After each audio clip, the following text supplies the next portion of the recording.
लइका ह चमार के राखी दुलारी लइका है चमार के राखी दुलारी। कि दोस्तों शिल्पी राज का ये गाना इतना बज रहा है ना दोस्तों, मैं आपको बता नहीं सकता। जो कि दीपक दीवाना और शिल्पी राज का ये बहुत तगड़ा वाला सॉन्ग है चमार जी का। जो कि गाने का नाम है लइका ह चमार के राखी दुलारी। बहुत ब्रांड लेवल का गाना है, चमार जी का सबसे तगड़ा गाना है। और शिल्पी राज ने भी इसमें गाना में गाए हैं दोस्तों, और बहुत ब्रांड गाना चला। मैं आपको जितना बोलूँ दोस्तों इतना ही कम है, क्योंकि चमार ब्रांड ही एक अलग ब्रांड है और सबसे अलग और सबसे हटकर है चमार ब्रांड।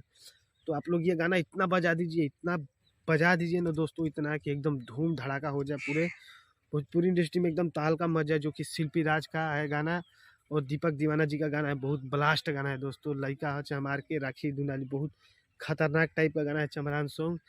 तो दोस्तों इस वीडियो को ज़्यादा से ज़्यादा शेयर कीजिएगा और इस गाने को भी ज़्यादा बजाइएगा खूब, और चमार जी का ब्रांड एकदम बना दीजिए।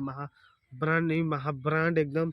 चमार जी के लिए जाए तो रंगदारी चले, एकदम ब्रांड बना दीजिए दोस्तों ये गाने को।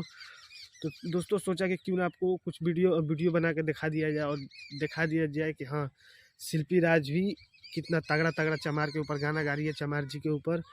तो दोस्तों वीडियो को पूरा शेयर कीजिएगा दोस्तों। तो मिलते हैं किसी और नए वीडियो में। तो आज के लिए इतने ही। जय बाबा भीम अम्बेडकर साहेब।